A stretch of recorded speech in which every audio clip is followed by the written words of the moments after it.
Inflation or deflation, tell me if you can. Will we become Zimbabwe or will we be Japan? Credit markets came undone and still are in distress. Will the dollars in my mattress buy much more next year or less?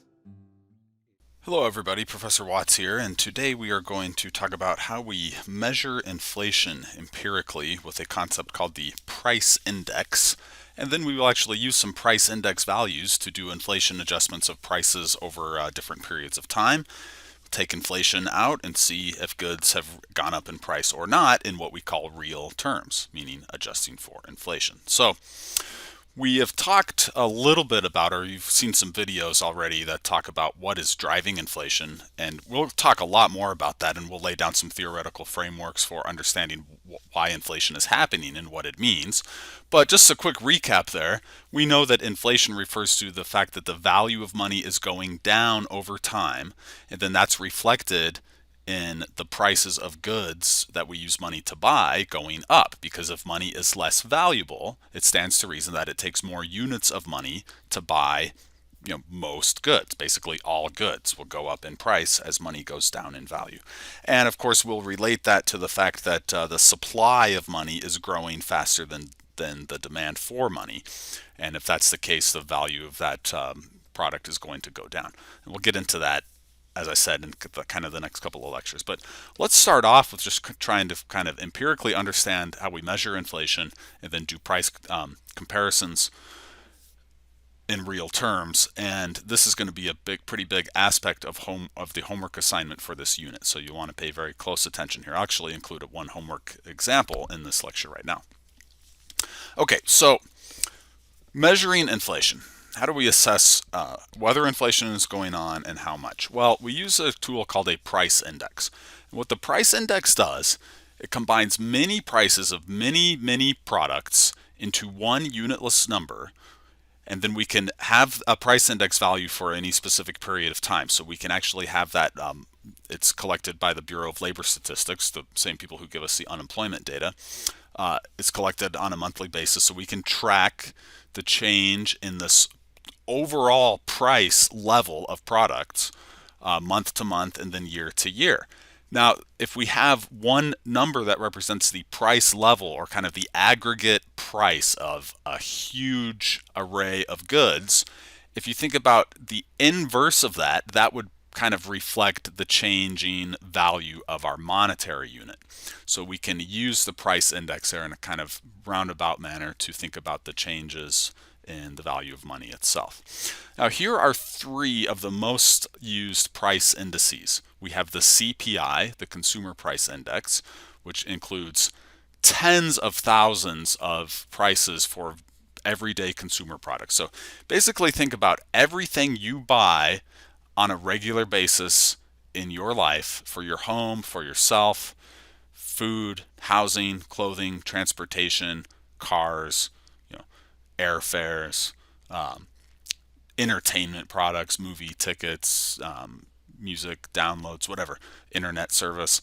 Everything you buy is basically going to be included in the price index. Housing, whether you're renting or buying a house, everything's included in there. So this is going to be a very broad index and very relevant for us as consumers, because this is tracking the prices of things we buy routinely. Kind of, you can think of this as measuring the cost of living.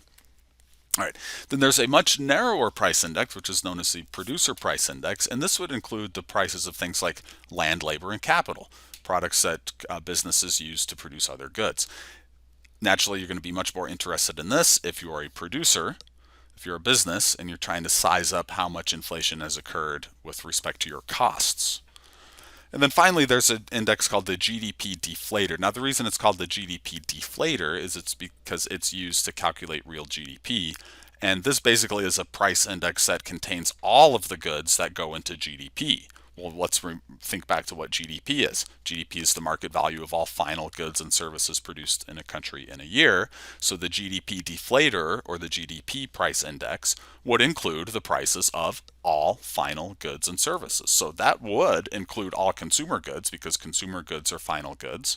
So that would include everything in the CPI, and then it would pretty much include everything in the PPI as well, because the price of labor, or the price of capital goods, labor not especially, but capital goods in particular would be final goods as purchased by businesses. So the GDP deflator would just be basically a price index for everything produced in the economy.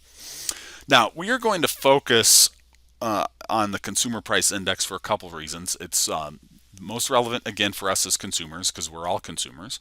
And it's also used by the government and businesses to make adjustments to people's income, pension payments, Social Security base, changes in funding formulas on consumer price index numbers. So we'll focus on the consumer price index. Okay, now, to teach you how the consumer price index works, I've just created a little tiny model consumer price index. It's a stripped down version of the real thing with some kind of made up numbers, but it's simple enough that we can follow along and see how it works. So let me jump here into Excel, and I'll just walk you through how this works. So I've picked just 5 products here. And you notice I've kind of color coded these together. So I've picked a representative food product. I got Junior Bacon cheeseburgers. A representative transportation product. I've got gasoline. A representative housing product. I've got rent on an average 3-bedroom apartment. A representative like high-tech electronics product. I've got smartphones. And then a representative clothing product. I've got Levi's jeans. All right. I just kind of picked some products that came to mind, but you can imagine the actual consumer price index would have tens of thousands of products in all of these categories. So it's just going to be the same procedure on a much, much larger scale. Okay, now what am I doing here? Well, year by year, what I'm doing is capturing how the price of each product changes for particular quantities you might be buying. So I've locked in the quantity, you'll notice, for every product. We're buying 400 cheeseburgers, 1,000 gallons of gas, 12 months of rent, 1 smartphone, 4 pairs of jeans. Right? And you can now relate this to what's happening with the real GDP calculation. Remember what we did in real GDP. There we held prices constant at 1 year and let the quantities change year by year. Here we are holding the quantity constant at 1 year and watching as the prices change year by year. Now this would be like the average market price of the product for each year. So what is typically going to happen? Well, inflation, right? We're kind of accustomed to, right now we're in a pretty low inflation environment, but nonetheless we have pretty low rates of increase. Prices are increasing. So prices are kind of drifting up year by year for most of these products. Now sometimes they can go down. Right, so gas goes down and up, it kind of bounces around. Rent probably will strictly go up, although will be circumstances in which you might have a big demand shock or something that would drive the price of rent down. Smartphone prices are actually declining due to rapid increases in technology and production efficiencies. Price of jeans is holding steady to falling. So we've got some prices going up, some going down. If we just look at the prices, it's kind of ambiguous as to whether we have inflation or not. So what we want to do is look at the total spending. And that's what I'm doing here with the subtotal for each item. I'm multiplying the quantity times the price to see how much are we spending to acquire that fixed amount of the product. Okay, so the spending on cheeseburgers looks like this, to buy that fixed amount of cheeseburgers. The spending on gasoline looks like this. Okay, I'm multiplying the price times the quantity to see what the total spending it would be to consume that fixed amount of the product. Likewise with rent, price times quantity for every year. As the prices change, the quantities stay the same. We see that spending goes up, right? For the phones, we're buying 1 a year. The price is going down, so we see that total spending in this case is declining. Likewise with jeans, it's either steady or declining. So again, some products are going up and some are going down. Do we have inflation here or not? Well, what we're going to do is add up the spending for all of the products. So you can notice here in row 4, I've got the total spending for cheeseburgers, gas, rent, phones, and jeans added up, and that's over here in column Q, the total spending. Okay, so we're essentially weighting each item by how big of a fraction of our budget it represents. So what would the biggest item here be in our budget? If you answered rent, you're correct, right? We're spending a lot more on rent than we do on cheeseburgers or jeans. So the fact that rent is going up, that's going to add a lot of weight to the idea that prices in general are going up, even though smartphones are going down. Smartphones are a much smaller fraction of the overall total spending. All right. So in my year 1 here, which is 2015, total spending is $13,666, and then in the next year, we have to spend now $13,895 to buy that same exact bundle of products. And then in my next year, 2017, we have to spend $14,475 to buy that same exact bundle of products. So indeed, total spending is going up as we buy that fixed bundle of products. And now we know that inflation is happening, and we'll use an indexing procedure here to see exactly how much. I'm going to obscure this other component down here because that's a kind of different procedure. We'll just focus on the simple price index method at the top. So let me show you how we create an index now. So what I want to do is take this total spending amount for, what year was this, 2015, and basically turn that into a number that is equal to 100. Why 100? Just because 100 is a nice, easy starting point to work with when we're thinking about percent changes. And when we think about inflation, we are almost always thinking about it in terms of a percent change year to year. So it makes sense to start that off at a nice round value of 100. Now, let me show you a simple mathematical procedure that we'll use for converting this value, 13,666, into this value, 100. I should probably say $13,666 into just the raw number 100. Okay, so I've got 13,666, and I want to make that equal to 100. And I want the dollars to go away. I want this to be a unitless number. Okay, how do I do this? Well, you might be aware of a technique for turning any number into 1. How do you do that? You divide it by itself. So let's divide it by itself for starters. Okay, what does that equal? That equals 1, right? And then how do we convert the number 1 into the number 100? Well, we just multiply it by 100, don't we? So multiply by 100, and bam. I've converted this total dollar amount into the raw number 100 by dividing it by itself and then multiplying by 100. Okay, therefore what? What's the point here, Watts? Well, let me show you.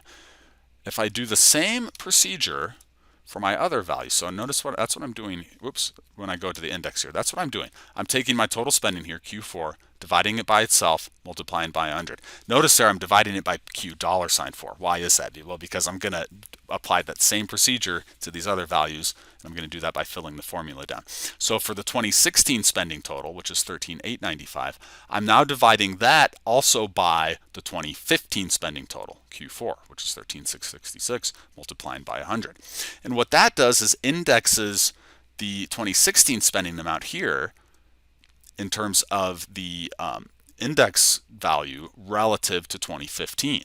So what that means is the 2016 total is 1.68% higher than the 2015 total, right? Same procedure for the 2017 total.